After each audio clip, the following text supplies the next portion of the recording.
arriba el enlace ya.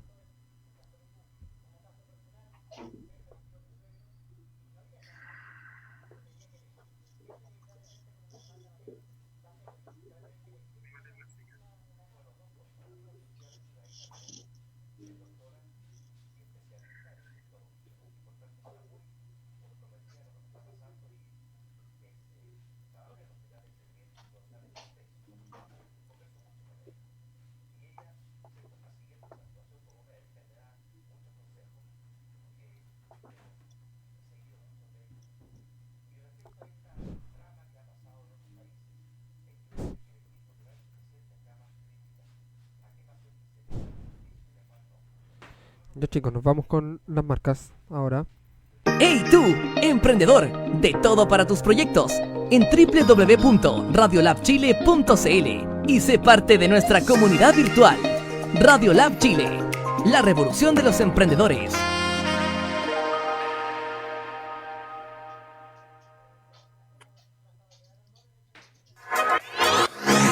El laboratorio para tu emprendimiento ya se encuentra disponible. Radiolab Chile, la revolución de los emprendedores. Al aire. Buen día a todas y todos nuestros radio escucha y radio videntes. Estamos nuevamente en nuestro programa Diálogos Laborales, siempre por Radio Lab Chile. Recuerden, nos pueden escuchar en www.radiolabchile.cl. También estamos en redes sociales en @radiolabchile, por Instagram, Facebook y por Twitter. Hoy tenemos un invitado para poder hablar sobre la ley de protección al empleo. Nuestro invitado es Cristian Roa-Babcum. Él es abogado, ha participado activamente en la academia, siendo profesor y también en la directiva de las escuelas de derecho de diversas universidades.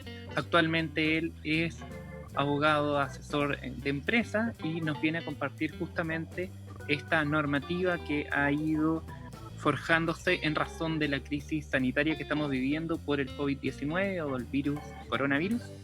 Junto, como todos los lunes, nos acompaña también Luis René López. ¿Cómo estás, Luis? Hola, muy buenos días, Cristian. Buenos días a Diálogos Laborales. ¿Cómo estás, Cristian? Hola, Bienvenido. Buenos días, Ignacio. Muchas gracias. Buenos días, René. Buenos días a todos los que nos están escuchando. Claro, o sea, hoy día vamos a hablar sobre una ley nuevísima que salió publicada, se publicó el día 6 de abril de este año, y que es una legislación de emergencia, de urgencia, más que de emergencia, no me está hablando, y que tiene por objeto regular un poco la situación y las relaciones laborales en este contexto que se da de pandemia mundial, restricciones en la libertad personal de las personas para poder desplazarse a sus lugares de trabajo, lo que impacta directamente las actividades productivas de las empresas e impacta con mayor profundidad, a mi juicio, en las pequeñas y medianas empresas, que son las que probablemente sean las que más se vean perjudicadas con todo este contexto que está pasando. Justamente, lo que busca entonces en el fondo es que proteger el empleo o proteger a la pequeña y mediana empresa. Buena pregunta. O sea, de hecho la ley, partiendo de la ley, no en ninguna parte en su título dice relación con normas de protección a la empresa, o al empleo, perdón, y a la empresa. Tiene un nombre bastante más largo y en realidad dice que el título de la ley es que faculta al acceso a las prestaciones de la ley o al seguro de desempleo. Eso es lo que hace la ley. No está protegiendo. En el fondo, hacer uso a beneficios que establece el seguro de desempleo. Pero en realidad, los beneficios a los que se va a acceder no son aquellos que establece la ley de seguro de desempleo, sino que es una ley, la actual, ¿no? Que hace referencia a beneficios que establece la ley de desempleo, pero los condiciona y determina requisitos nuevos para acceder a esos beneficios, en el fondo. Lo digo porque debemos considerar que en principio la ley de desempleo, y su nombre lo dice, lo primero que busca, ¿no es cierto?, es otorgar de cierta forma, ¿no es cierto?, beneficios de seguridad social a aquellas personas, trabajadores independientes que han quedado desempleadas. La pregunta es entonces, Cristian, y para Luis también, ¿la nueva ley hace referencia a eso, un desempleo? Porque estamos pensando en que coronavirus ha tenido que obligar, ¿no es cierto?, nuestra legislación actual a adaptar las formas de trabajar en la actualidad. Ya no podemos trabajar como antes porque lo que buscamos justamente es evitar la aglomeración de personas, ¿no es cierto?, que hay un gran número de trabajadores que se reúnan. Entonces tuvimos que ver la forma de poder trabajar de distinta manera, o tal vez suspender el trabajo, lo que no significa necesariamente poner término al contrato, y el seguro de desempleo justamente habla de beneficios para el desempleado. Entonces, ¿cómo lo ves tú? Sí, a ver, yo creo que efectivamente lo que tú dices, esto es parte de algo mucho más grande que dice relación con a lo mejor ir adecuándose, o el derecho del trabajo, ir adecuándose a estas nuevas circunstancias que se han ido presentando. Ya tenemos, y lo dice también, adecuar las formas de relacionarse y de las formas de realizar el trabajo. Ya tenemos, o se publicó hace muy poco también, la nueva ley que establece el teletrabajo, que modificó el Código del Trabajo en lo pertinente. Pero esto, claro, esto técnicamente no es una nueva forma de trabajar, es una nueva forma de adecuar las relaciones laborales a determinadas circunstancias que se entiende que son de carácter excepcional. A mi juicio, esta ley te permite o te faculta acceder al seguro de desempleo, pero sigue una línea que este gobierno ya, o establece una institución que este gobierno en su oportunidad tangencialmente ya lo había mencionado en el proyecto de ley que tenía por objeto adecuar las relaciones laborales. No sé si alguien ha tenido acceso a ese proyecto de ley, pero en dicha oportunidad ya se establecía, o el gobierno en el mensaje y en el propio proyecto del texto, establecía la facultad mucho más amplia y abierta, en todo caso, que lo que se establece ahora en la 21.227, de suspender los efectos del contrato de trabajo, en realidad, porque lo que estamos haciendo y lo que hace esta ley también no es que suspenda el contrato, sino que suspende los efectos propios del contrato de trabajo, bajo determinadas circunstancias que la propia ley te exige.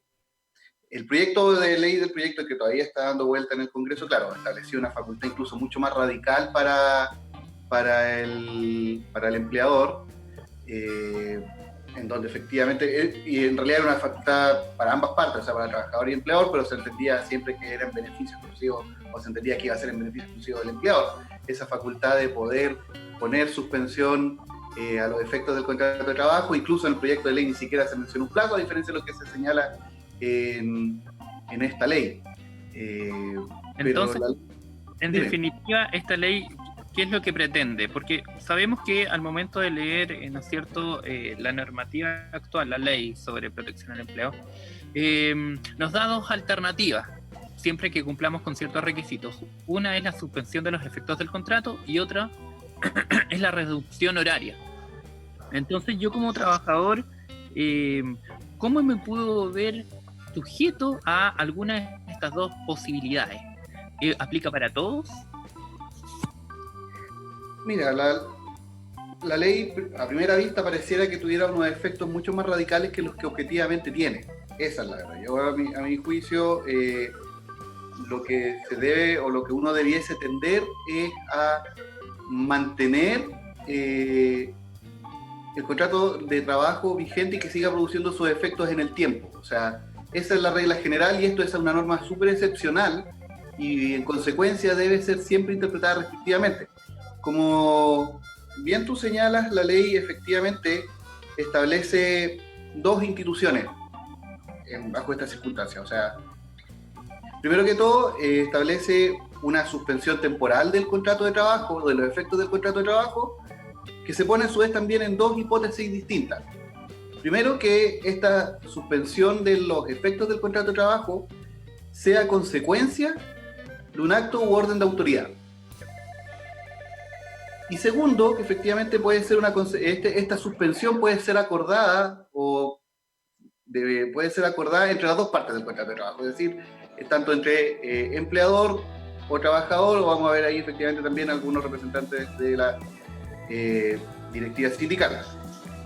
Y otra institución que establece este contrato de trabajo en el caso que tú no puedas someterte a esta suspensión de los efectos del contrato de trabajo es celebrar con tu empleador un pacto o un acuerdo reduciendo tu jornada de trabajo, pero con la consecuencia del efecto que tú también reduces tu jornada de trabajo y consecuencialmente también reduces tus remuneraciones en proporción a lo que efectivamente tú reduces tu jornada. Y en esos dos casos, en estas dos instituciones, o sea, la suspensión o la reducción de la jornada de trabajo, que obviamente van a traer aparejado un impacto en la percepción de las remuneraciones, que lo que el trabajador recibe por concepto de remuneraciones a fin de mes, ahí en ese caso opera el subsidio del seguro de cesantía. Y también hay que ser desde ya, hay que ya advertir esto, que no, el trabajador acogiéndose a estos beneficios no va, por definición, no va a recibir o no va a percibir los ingresos que percibía con el contrato de trabajo vigente en un 100%. Eso es lo primero que hay que tener súper claro en esto. O sea, que el trabajador sepa que si se acoge a estos beneficios del empleador, porque al final es un beneficio para el empleador, él no va a percibir la totalidad de los ingresos que hubiese estado o debiese percibir si tuviese una relación laboral que se mantiene vigente con todos sus efectos. Eso es lo primero que hay que saber. O sea, si bien, y hay que entenderlo también, que claro, uno podría decir esto está beneficiando a las empresas, pero también hay que ponerse en el contexto de las pequeñas y las muy pequeñas empresas que técnicamente el dueño de la empresa también a la vez es un trabajador de la misma. O sea, no es un tipo que efectivamente probablemente cumple las mismas funciones o muchas más funciones a veces que los trabajadores, pero eso yo creo que lo primero que tienen que saber los trabajadores, que si les dicen vamos a acoger a los beneficios de la ley, sepan desde ya que sus ingresos se van a ver mermados, o sea, no van a percibir por parte del seguro, en ninguno de los casos, un monto equivalente al que debiesen percibir con un pago de la remuneración a fin de mes como corresponde. Sí, queda claro lo que tú señalas, Cristian. Uno de los aspectos del nacimiento de esta norma, básicamente, o de esta ley, es que nace en virtud de un estado de catástrofe que se establece en Chile, ¿no? Con un estado de excepción constitucional. Pensemos en que efectivamente se paraliza un país o se paraliza la productividad económica. Y en ese contexto de productividad económica, una de las formas de poder propender a que se mantenga el empleo es quizás una alternativa el echar mano al seguro de cesantía, que solamente favorece a un cierto segmento de la población, porque hay un segmento independiente, hay un segmento productivo, hay un segmento de personas que son pymes y que efectivamente no se acogen a ninguna normativa, excepto a las que se fueron anunciadas el día de ayer por el presidente Sebastián Piñera, en que señaló que efectivamente iba a echar manos a las pequeñas y medianas empresas para poder ayudarlos con cero, bueno, iba a postergar la posibilidad productiva y que los iba a mantener un tiempo, justamente con el propósito de que puedan mantenerse de pie. Porque estamos viviendo una época bastante compleja, porque es un pequeño productor que tiene 11 trabajadores, 10 trabajadores, 4 trabajadores, no va a poder seguir echando mano a poder pagar la remuneración porque no tiene la posibilidad de poder optar a un crédito.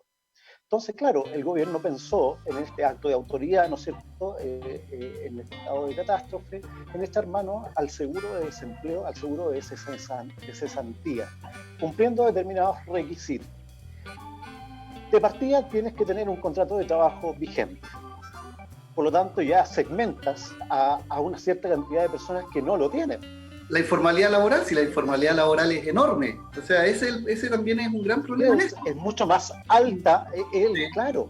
Entonces, claro, uno dice, claro, es una ley parche mínima que favorece a un segmento determinado, pero hay un segmento que queda afuera excluido absolutamente, digamos, de esta situación. Sí, porque, a ver, de hecho está muy bien lo que tú dices, Luis René, porque, claro, la ley establece ciertos requisitos también que deben cumplir los trabajadores en materia cotizacional o previsional. Es decir, deben tener ciertas cotizaciones enteradas, cierto número, van a depender 3, 2 en algunos casos, es por el mismo empleador, que llevan 12 meses de cotizaciones, y deja fuera un margen, que también cuando hablamos de pequeña y mediana empresas, de muchos trabajadores que están en informalidad laboral, como gente no tienen un contrato de trabajo, no tienen una relación laboral formalizada con todos los requisitos que exige la ley. Y además, ya, en el caso que los tuvieras, también dejas afuera a todos estos trabajadores que no, respecto a los cuales no se han pagado, no se han enterado sus cotizaciones previsionales, que también los dejas afuera. Y eso también es un tema que... claro, porque descarga el empleador, ¿no? Claro. El mantenimiento. Claro. Para que Es súper importante lo que están señalando, porque hay que recordar que justamente para poder optar al beneficio, ¿no es cierto?, de que establece la Ley de Protección del Empleo, se debe atender a las cotizaciones previsionales pagadas o enteradas.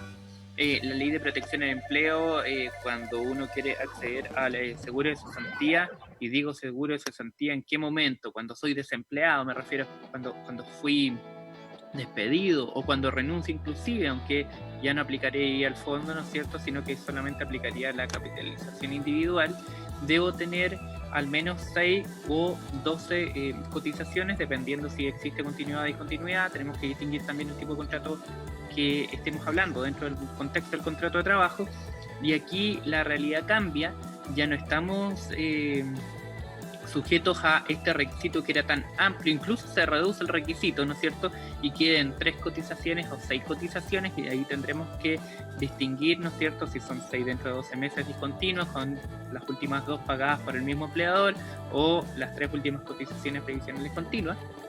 Y claro, desde ese punto de vista suena muy bien, porque se reduce el requisito para poder acceder a el beneficio que establece esta nueva ley. El punto está en lo que ustedes justamente plantean. ¿Puedo haber tenido una continuidad laboral en el tiempo considerable inclusive? Pero ¿y qué pasa si es que no estaban enteradas las cotizaciones previsionales? ¿Podré entonces acceder al beneficio? Porque claro, fíjense, estamos hablando de el trabajador tenía continuidad laboral y tiene una relación laboral hace 2 años con ese empleador. Estamos hablando de un requisito de pago cotizacional que, aunque es obligatorio para el trabajador, porque es una cotización obligatoria, la obligación de pago, de descuento y pago es del empleador, y si ese empleador no cumplió con sus obligaciones, yo como trabajador me voy a ver privado de esto. Entonces, claro, efectivamente, y ese es un gran problema, porque efectivamente abundan los trabajadores que cuando terminan su relación laboral por cualquier motivo, por cualquier circunstancia, alguna de las causales del 160, aplicación del 159, cualquiera sea, al momento del despido y revisar su situación previsional para efecto de... se dan cuenta que sus cotizaciones en algún momento para él le fueron descontadas y nunca fueron enteradas. Y pasa mucho en las pequeñas y medianas empresas, o sea, las grandes empresas en general no tienen problemas con demandas de nulidad del despido, no se ven expuestas a esto. ¿Sí? El problema fue que esta es una legislación que se entiende el buen espíritu que tiene, pero que se aleja un poco de la realidad laboral chilena respecto a la cantidad de pequeñas y medianas empresas que tenemos en nuestro país, y que tienen problemas de caja o sea, el problema que se suscita con el COVID y este estado de catástrofe que se declaran afecta la caja de todas las empresas, pero vivir con problemas de caja es por definición un problema de las pymes, y que por eso también no pagan las cotizaciones y se genera toda esta bola de nieve. Entonces, la ley en ese sentido le faltó un poco sentido de realidad respecto a la aplicación de la generalidad de los trabajadores chilenos. Y eso es un gran problema, porque vas a tener un montón de personas que van a ir con su pacto de suspensión a la AFC, si que el empleador no lo hizo, que de partida de carga del empleador informar a la AFC los trabajadores que van a hacerlo. Eso es. Y los trabajadores que no lo hagan o que vayan a la AFC a cobrar su seguro, van a decir, ¿sabe qué? Usted no cumple con ninguno de los requisitos o no cumple con el requisito de las cotizaciones continuas pagadas, porque la ley no menciona eso, en la AFC, y no va a poder acceder al beneficio. ¿Qué pasa con todos estos trabajadores? ¿Van a recibir el bono de 50.000 pesos que se estableció? Es un poco complejo, porque, claro, hablamos de ley de protección al empleo, pero es para acceder a un seguro de cesantía en estas circunstancias, ¿no? Yo encuentro que ahí a la ley claro, un sentido de realidad. Para la generación. Sí, sí. Ahora, otro de los... Perdón. Sí, dale, Luis, por favor. Uno de los aspectos también que cuenta con este artículo 2 en el cual estamos actualmente es el financiamiento de la prestación, que es lo que acabamos de señalar, que Cristian lo señaló muy bien, que tiene que ver con el aporte del empleador y las cotizaciones pagadas. Una vez cumplido con esa obligación, si el trámite evidentemente no se cumple, van a tener que recurrir a los tribunales de justicia. Y lo que implica hoy día los tribunales de justicia laborales es que nos están proveyendo y nos están resolviendo las demandas de manera inmediata, y eso va a implicar también una consecuencia y un efecto tardío en que el empleador pueda cumplir con el pago de una nulidad de despido, por ejemplo, o una nulidad en el pago de las cotizaciones previsionales para hacer efectiva esta normativa. ¿Cuántos trabajadores, me pregunto? Ahora, claro, sí, estamos como entrecortados, pero a mí me da la impresión o la sensación de que, claro, el empleador que cumple con estos requisitos también tiene que pensar que la AFC le va a dar un plazo de disposición para el pago de su primer pago, que va a cumplir con el 70%, ¿no?, de su remuneración. Y posteriormente su segundo mes va a ser de un 55%, y así hasta llegar a un 30% y sostenerlo en unos 3 o 4 meses para que una persona pueda subsistir. Pero una persona, para que pueda subsistir pensando en un ingreso mínimo o pensando en un ingreso es bastante insuficiente para poder sostener a una familia, para que se pueda sostener en el tiempo que tenemos la temporalidad de catástrofe. Pensemos que el coronavirus recién en Europa está disminuyendo, no, ni siquiera ha tenido una caída fehaciente que uno pueda decir esto se va a recuperar de aquí a 6 meses, a 8 meses. Entonces, en 3 meses más muchos de los trabajadores no van a tener plata en el fondo de cesantía y van a tener que recurrir a la ayuda asistencial municipal, creo yo, porque y solamente no estoy hablando de los contratados, estoy hablando del universo de los independientes, del universo de los honorarios, del universo de las personas que en definitiva mueven este país. Las mismas pequeñas y medianas empresas que también no tienen solvencia para la productividad van a tener que moverse por leyes paralelas. Vamos a ver qué es lo que sale ahora con este proyecto de ley que se va a presentar para poder ayudar a las pequeñas y medianas empresas, que tiene suma urgencia, y esperemos que ahí también de alguna manera tenga un impacto o un efecto en los trabajadores. Sí, de hecho, ¿cuántos trabajadores como consecuencia de esta situación van a ver que probablemente están en una situación de poder demandar incluso despidos indirectos, autodespedirse de su empleador, claro, porque no le han pagado en mucho tiempo, con todos los prejuicios que eso conlleva? Y además demuestra algo mucho más sistémico en nuestro sistema, que es que en Chile ahí te das cuenta que no contamos con un sistema de seguridad social, objetivamente. Claro. O sea, sí, claro. Aquí es donde se pone a prueba el paraguas que tenemos de seguridad social. Tú lo que dices, o sea, tú dices, esto va a durar más de 3 meses y tú tienes ingresos mermados asegurados por 3, 4 meses, sin prejuicio que dicen vas a poder recurrir al fondo solidario, pero todo circula bajo la lógica al final de que cada uno aquí se la rasca con sus propias uñas, ¿no? Uñitas, así es. El individualismo acaba de claro.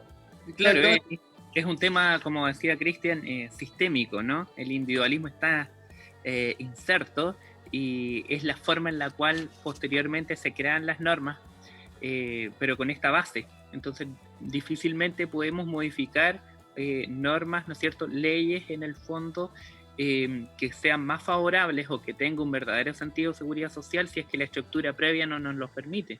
Sería en el fondo una modificación inconstitucional y no tendría cabida la modificación de esa normativa, de esa ley. No podríamos avanzar. Tenemos un tope hoy para avanzar desde ese punto de vista. Yo quería aterrizar un poco la conversación desde la perspectiva de cuándo sí y cuándo no aplicaría entonces los beneficios de esta normativa, y para eso les quiero tocar el tema de el acto de autoridad. Se entiende entonces que debe existir un acto de autoridad para que en razón, ¿no es cierto?, de la crisis sanitaria, para que las empresas puedan o no acogerse a este beneficio, y entendiendo así, qué sé yo, cordón sanitario, los mismos toques de queda o las restricciones que puedan existir por parte de la autoridad, permitirían, ¿no es cierto?, a aquellas empresas que se vean afectadas en razón de este acto de autoridad a poder acogerse a esta normativa. Así también el pacto que pueda llevar a efecto el sindicato, ¿no es cierto?, con la empresa para suspender también la relación laboral o los efectos de la relación laboral de los trabajadores, permitiría de la misma forma la suspensión y acogerse a esta normativa, la Ley de Protección al Empleo. El punto está en que, y a eso quiero llegar, no todas las empresas entonces pueden acogerse a este beneficio. Sin embargo, empezamos a darnos cuenta, y a mí también me han hecho muchas consultas de trabajadores y algunas empresas pequeñas también, de si es que les es posible acogerse y tienen toda la intención de hacerlo y sacar provecho o beneficio de lo que establece esta normativa, y da la impresión que fuese por una redacción tal vez un poco a la rápida, un poco apresurada. Entiendo que tiene que ser apresurada porque estamos en una situación de emergencia y esto se tiene que regular también con cierta celeridad, pero parece que existiera algo de confusión al respecto. Sí, es muy correcto lo que tú dices, Ignacio. Primero, a la redacción apresurada de la ley, y segundo, a que no todas las empresas, y eso es muy cierto, pueden acogerse o pueden acoger a sus trabajadores a, entre comillas, el beneficio que establece esta ley. Primero que todo, porque, como habíamos hablado, la suspensión de la relación laboral puede ser por dos circunstancias: por un acuerdo entre las partes que opera, de hecho, en subsidio de la que voy a hablar ahora, que esta suspensión se produzca como consecuencia de un acto de declaración de autoridad. ¿Y por qué es importante acá? Primero que todo, porque la ley exige que debe haber un acto o declaración de autoridad competente, en este caso, que establezcan medidas sanitarias o también efectivamente de seguridad interior relacionadas con esto, y que como consecuencia de este acto se paralicen las actividades productivas de la empresa. Eso es importante. O impidan derechamente que los trabajadores puedan prestar a su vez también los servicios contratados. Esa es la lógica con la que debe entenderse, a mi juicio, cuando habla, porque la ley dice, o derechamente prohíban la prestación de los servicios contratados. Claro, me da la impresión que cuando la ley habla de la prestación de los servicios contratados se refiere a la prestación de los servicios contratados a los trabajadores. Que ellos se vean impedidos de poder acudir a la obra, faena o el lugar donde desempeñan sus labores. Pero la ley a su vez también se remite a una resolución o señala que efectivamente es la autoridad administrativa, en este caso el subsecretario de Hacienda, quien va a determinar las zonas o territorios afectados por el acto de autoridad. Es decir, no todas las empresas van a estar ahí. Hay que recurrir, en este caso, a la resolución número 88 del Ministerio de Hacienda, que es del 8 de abril de este año, o sea, 2 días, con 2 días, a los 2 días de publicada la ley, que señala las zonas que efectivamente han sido afectadas, las zonas o territorios afectados por la autoautoridad, que en este caso son las comunas de Santiago, la provincia del Ñuble, la comuna de Temuco y Padre Las Casas, y también establece esa misma resolución algunas actividades, establecimientos que están exceptuados de la paralización de las actividades. Es decir, que aún a pesar de encontrarse en las zonas efectivamente o territorios afectados por este acto de declaración de autoridad, ustedes no pueden parar. Y generalmente se refiere a actividades críticas, actividades vinculadas con la salud. Sería ridículo que las clínicas privadas se acojan a este beneficio para seguir prestando sus servicios. Habla incluso de los restaurantes que tengan sistema de delivery o de reparto. También tampoco pueden acogerse a este servicio, porque se entiende, de hecho, son los que efectivamente establecimientos de comercio que produzcan o se dediquen a la distribución de alimentos. Claro, o servicios esenciales, como le han denominado también algunos, que Claro. aquellas entidades que también prestan servicios esenciales están dentro de Eso. Y establecen incluso los establecimientos educacionales, en algunos casos, también aparecen mencionados en la resolución del Ministerio de Hacienda. Entonces uno no puede, como abogado, hablando de uno como abogado de asesor, no puede dar la correcta asesoría si tú no tienes esas resoluciones en la mano y haces el juego de... Y eso también es muy importante que los trabajadores lo sepan para que no les pasen también gato por liebre en estos casos y llegue un empleador y les diga, ¿sabes qué? Tenemos que suspender la relación laboral. No, porque efectivamente hay que hacer el juego de revisar la ley, estar dentro de las hipótesis de la ley ya. Hubo un acto de, estamos en una zona en donde efectivamente estamos afectados por un acto de declaración de autoridad que no podemos llegar a la empresa. Y segundo, revisemos si estamos exceptuados o no en esta resolución del Ministerio. Si no hago ese juego, yo no puedo efectivamente tomar una decisión adecuada para suspender los efectos de cogerme a esto, con el perjuicio de que puedo ser trabajador nuevamente y ya me voy tranquilo a mi casa, cobro mi seguro de cesantía, en el peor de los casos, pero no va a pasar nada. Claro, si pacté entonces o tengo un pacto de continuidad de servicios previo a esta normativa, quedo entonces derechamente excluido también de los beneficios. También. Considerando también los servicios esenciales, este pacto de continuidad de servicio también excluye a aquellos trabajadores que lo hayan celebrado previo para quedar sujetos a este beneficio, y también es importante recordar el tema de los trabajadores que están sujetos a licencia médica, y por eso podemos entender enfermedad común o accidente común y enfermedad del trabajo o enfermedad profesional. Exactamente. Cuando los trabajadores que quedan excluidos también de esta suspensión del contrato de trabajo, efectivamente son los que tú dices, los trabajadores que están sujetos o perciban algún subsidio de incapacidad laboral. Así de amplio y genérica es la norma, es decir, como tú decías, efectivamente alguna enfermedad profesional, alguna enfermedad común. Y, claro, si algún trabajador efectivamente suscribió, o algún empleador suscribió ya previamente y dijo, ¿sabe qué? Efectivamente nosotros vamos a mantener la relación laboral o vamos a asegurar esto, y celebramos con nosotros un contrato, celebramos un pacto que, cuando hablamos de pacto, que los trabajadores entienden que se refiere al correspondiente anexo del contrato de trabajo, en donde efectivamente vamos a asegurar la continuidad laboral de nosotros, por alguna vía, del trabajo a distancia, lo que sea. Ajá. Efectivamente. Bueno, y el otro efecto que va produciendo esta normativa es la reducción horaria. Pero antes de entrar en la reducción horaria, yo quería tratar el tema de qué pasa con los trabajadores de casa particular, porque piensen en lo siguiente. En estricto rigor, el trabajador o la trabajadora de casa particular no está sujeta a la ley de desempleo, en principio. Sin No, embargo, que tiene un contrato de evento. Exactamente. Sin embargo, esta nueva ley sí le incorpora. Hace extensible, si queremos decirlo de alguna forma, al beneficio también a esta figura del trabajador o trabajadora de casa particular. Pero, ¿y entonces cómo aplica? Esa es la interrogante que existe, de hecho. Y yo creo que es una buena interrogante porque además hay un proyecto de ley que ya, y eso es lo importante que hay que tener claro, como lo que tú decías, que es consecuencia también de que esto también fue dictado, o fue una ley que fue dictada apresuradamente. Ya hay un proyecto de ley que tiene por objeto reformar esta ley. Claro, justamente. Establece ciertas modificaciones en las que, si bien la ley hace mención actualmente a las trabajadoras de casa particular, las había excluido en un comienzo. Y de hecho las agrega, y el proyecto de ley, efectivamente, el boletín, para los que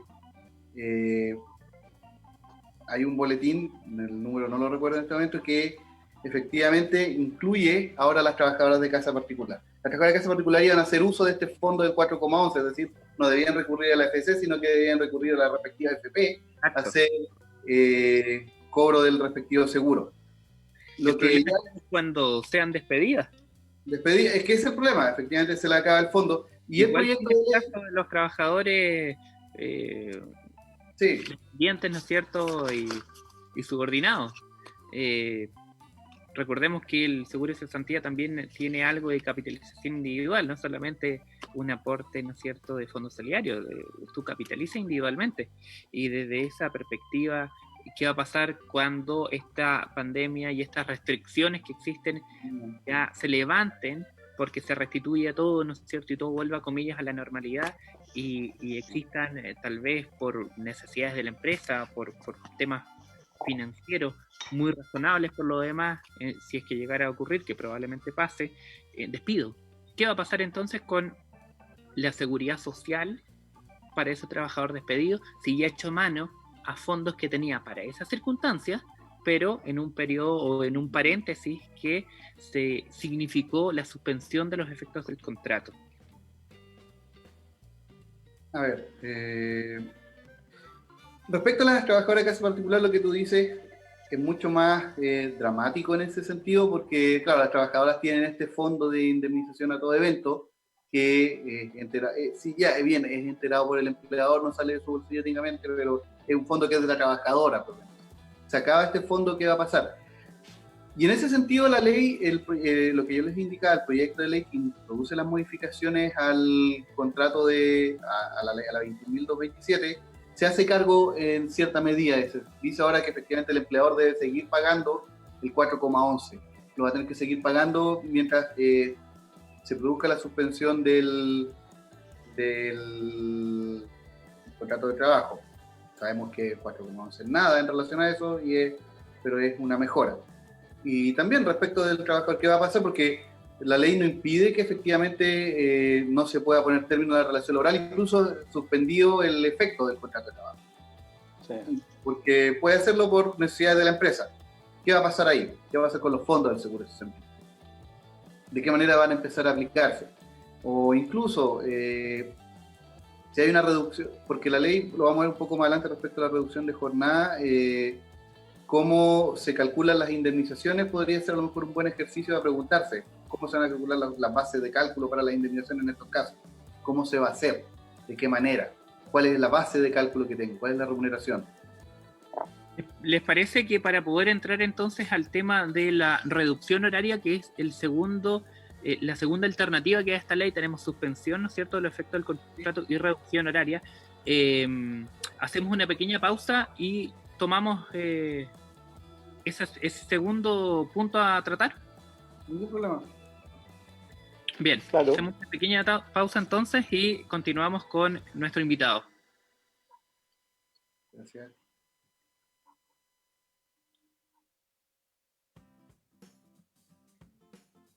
¿Cómo reconocer los síntomas del coronavirus? Si tienes tos, fiebre, dolor muscular y dificultad respiratoria, acude de inmediato a un servicio de urgencia. Si no tienes dificultad respiratoria, llama primero a Salud Responde para mayor orientación. Si estás diagnosticado de coronavirus, quédate en casa y respeta la cuarentena. Hazlo por ti y por todos. Más información llamando al 600-360-7777 o en gov.cl. Cuidémonos entre todos.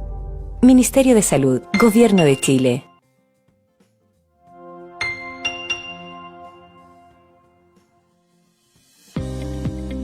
Plan de Acción Coronavirus. ¿Qué hacer para prevenir el coronavirus? Lávese frecuentemente las manos con agua y jabón o utilice gel de alcohol.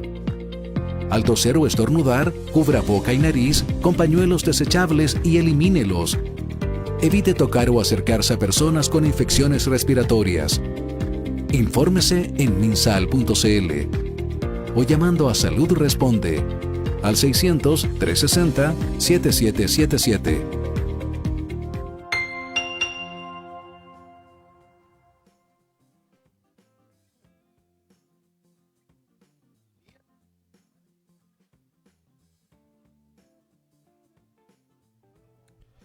Chicos, nos vamos al aire después de las dos marcas.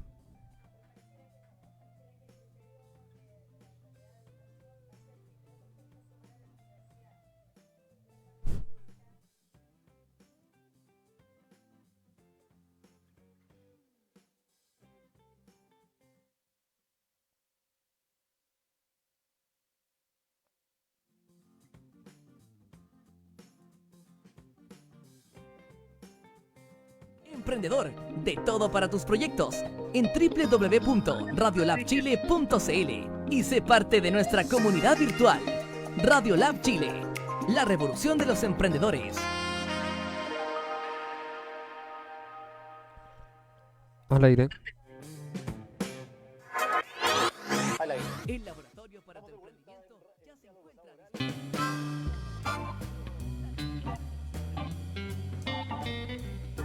Respecto a... Sí, estábamos hablando de la suspensión de los efectos del contrato de trabajo, claro, y la primera hipótesis es que, como habíamos dicho, es la autoridad la que dicta una zona afectada y hay una autoridad que impide que la actividad productiva de la empresa siga en marcha. Pero también el empleador con el trabajador, y lo que habíamos dicho, puede también suspender los efectos del contrato de trabajo. Pero en ese sentido hay que tener bien en claro que este pacto solo opera en subsidio o supletoriamente respecto a este acto de declaración de autoridad y en el caso de que, y fuera de los periodos en donde este acto o declaración de autoridad está teniendo sus efectos. O sea, no sé si me explico, pero hay que tener mucho ojo con eso para que los trabajadores no les digan de inmediato, oye, ¿sabes qué? Celebremos pacto sobre suspensión de los efectos del contrato de trabajo, sino que efectivamente debes también este pacto debe ser celebrado fuera de los periodos en que está siendo afectado por el acto de declaración de autoridad. Eso quería como dejarlo bien en claro como dato también para los trabajadores y para los empleadores que quieran acogerse a esto, porque hay que tener mucho ojo. En el fondo del empleador que se acoge, claro. Te puede explotar en la cara por los dos, o sea, como trabajador te puede explotar en la cara y te pueden decir, ¿sabes qué? No estás sujeto a esto, como también como pequeño empleador que también tiene hay ciertas sanciones aparejadas y además que está siempre la dirección del trabajo con mediante las respectivas inspecciones, supervisando la buena aplicación de esta ley. Claro, eso, la buena aplicación de la ley, ahí está la supervisión, Sí, entre comillas también, ¿no? La ley hace referencia justamente a ese punto. Quisiera tocar el tema de la reducción horaria en atención al tiempo que nos queda de programa y también en razón de las preguntas que nos han llegado por Facebook, ¿sí? Voy a ir con las preguntas y mediante vayamos contestando también podemos ir desarrollando este punto, esta temática. Dice, ¿qué pasa si es que nos escribe Marcela Molina?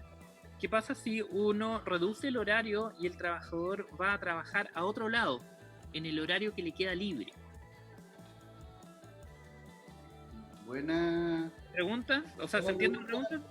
Y yo creo que la podríamos a lo mejor reiterar cuando terminemos de hablar de los pactos de reducción de jornada, porque yo creo que a lo mejor ahí podemos, para que entender completamente el contexto de la reducción de jornada de trabajo. Entiendo.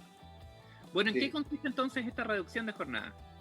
Ya, mira, bien Ignacio, esta reducción de jornada, ahí está, es una institución que se podría dar incluso, y eso es lo que quiero señalar, se podría dar incluso fuera del contexto de esta ley, o sea, respetando los derechos mínimos de los trabajadores, pero...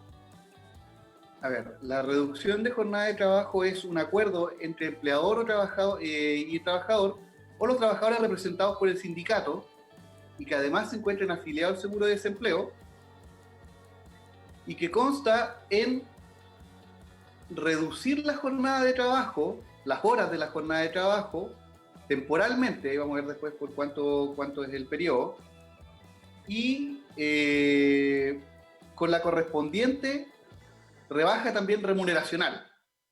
Es decir, yo puedo reducir con un tope en todo caso de hasta un 50% de reducción de la jornada de trabajo. Eso es importante también tenerlo bien claro. Que efectivamente puedo reducir mi jornada de trabajo hasta un 50% y mi empleador tiene a su vez el derecho entonces de reducir las remuneraciones en proporción a lo que fue rebajada mi jornada de trabajo. Es decir, si mi jornada de trabajo la reduzco en un 25%, mi remuneración debiese reducirla a mi empleador en un 25%. ¿Y qué pasa con ese diferencial? Es ahí donde el trabajador puede hacer uso del seguro de cesantía para cubrir ese diferencial. que, como ya habíamos explicado un poco antes, tampoco va a ser cubierta en un 100% esa diferencia. Y eso nuevamente es lo que volvemos a la misma pregunta que efectivamente habíamos dicho, que no tenemos un sistema de seguridad social fuerte acá en Chile. Claro. Y efectivamente este pacto preferentemente debe ser suscrito, y eso es lo que yo aún no sé si ya está, me imagino que debe estar habilitado en la página de la ET. Este pacto de reducción de jornada de trabajo debe ser suscrito a través de una plataforma que la propia Dirección del Trabajo debe habilitar. Eso es importante. Me da la impresión que para que la Dirección del Trabajo tenga un control efectivo de cuántos trabajadores se ven sujetos a esto. Sí. Efectivamente. Y bueno, dime.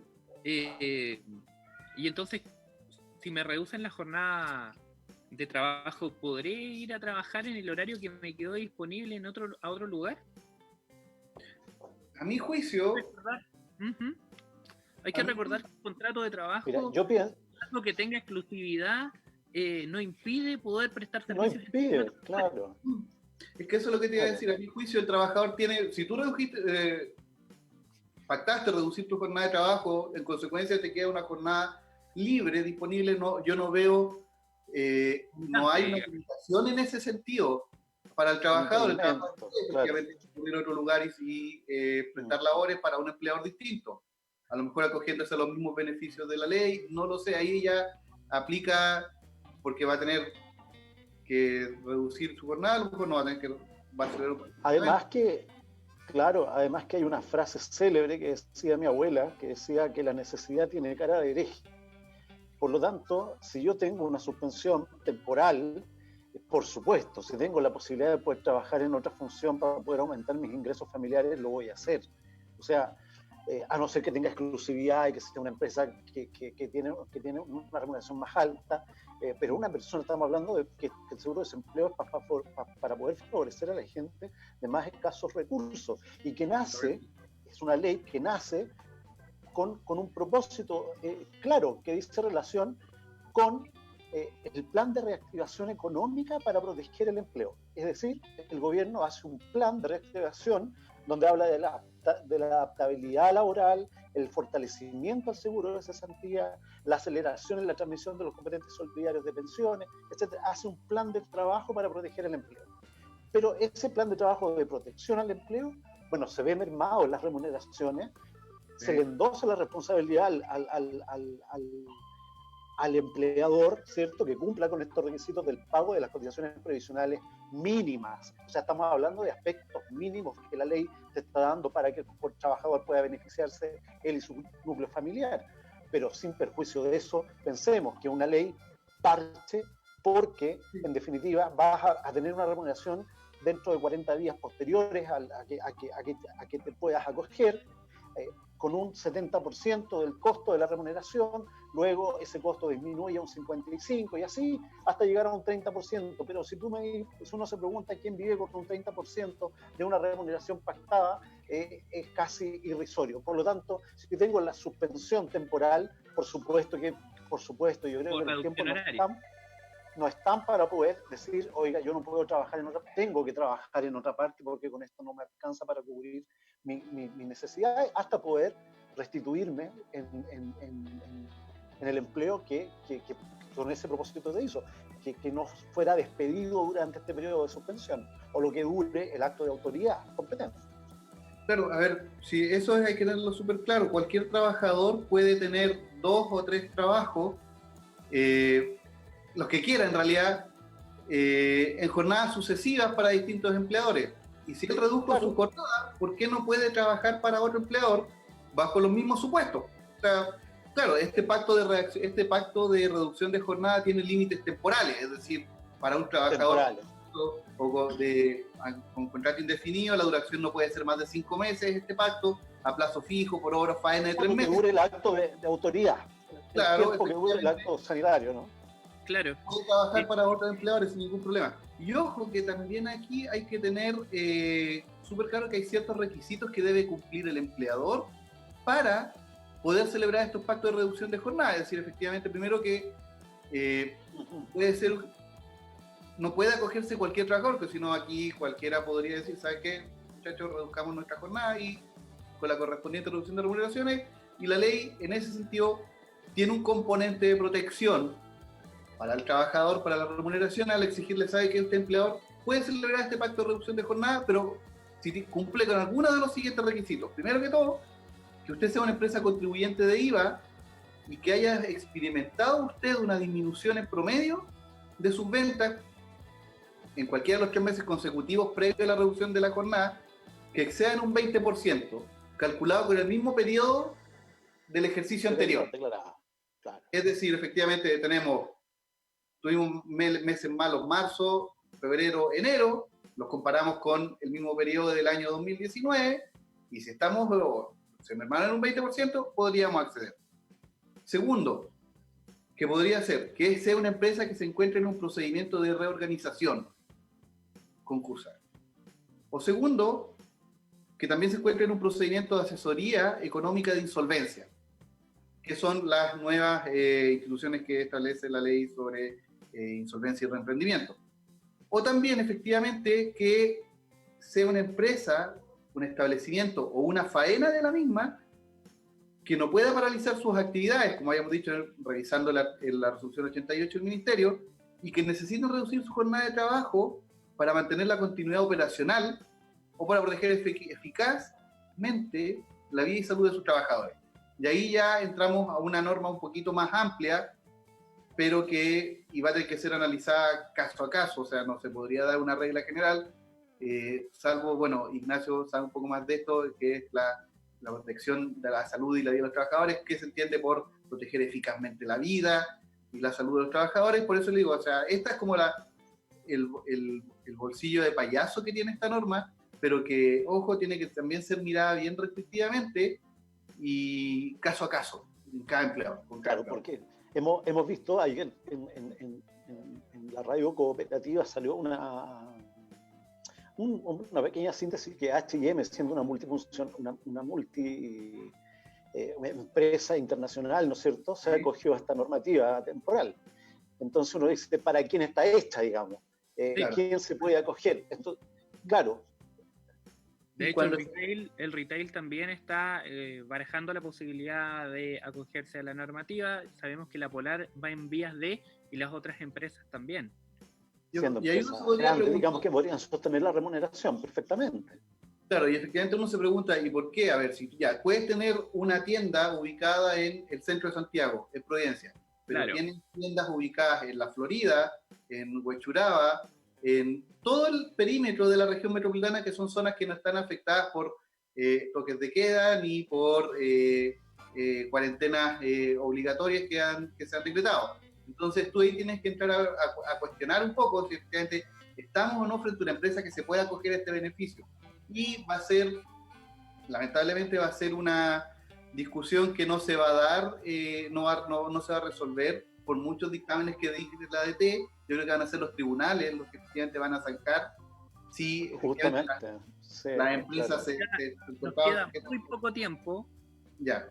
Muy poco tiempo solamente para responder una que otra pregunta, en razón justamente del tiempo. Tenemos a Felipe Pinto que pregunta si se puede hacer reducción horaria para trabajadores acogidos al artículo 22, inciso segundo del Código del Trabajo. Bueno, en el entendido de que no están sujetos a una jornada de trabajo, tampoco se puede hacer una reducción horaria.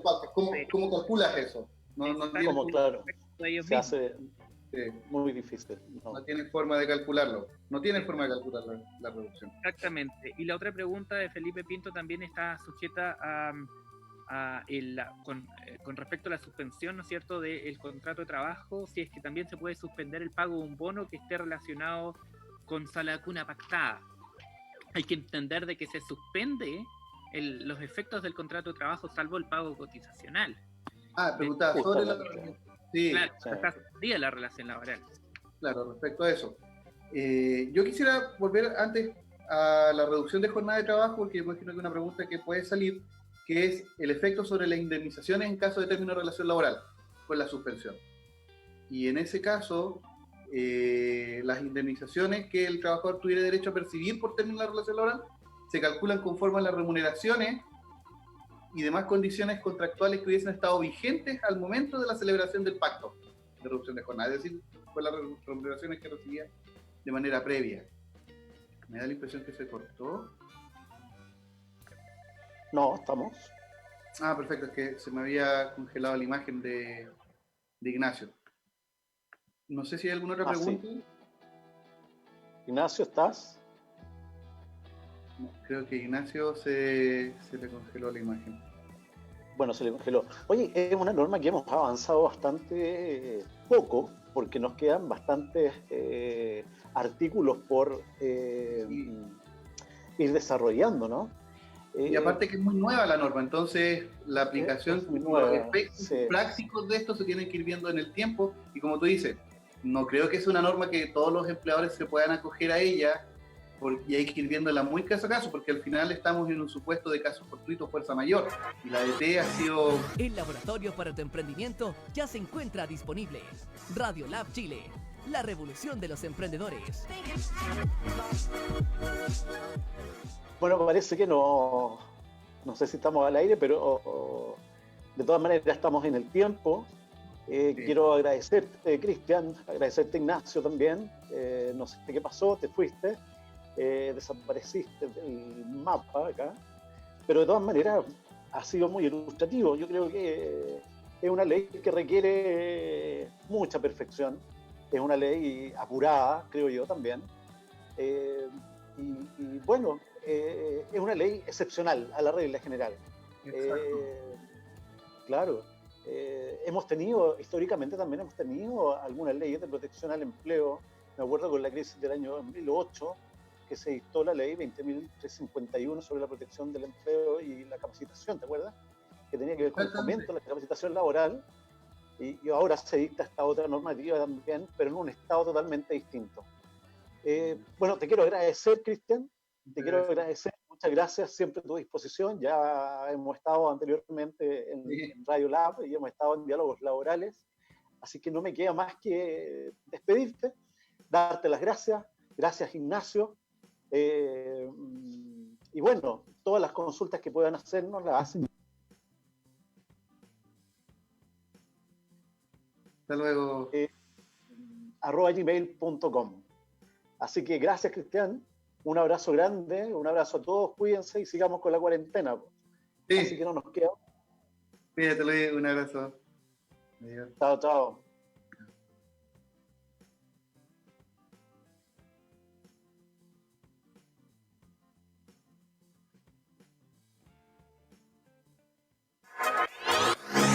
El laboratorio para tu emprendimiento ya se encuentra disponible.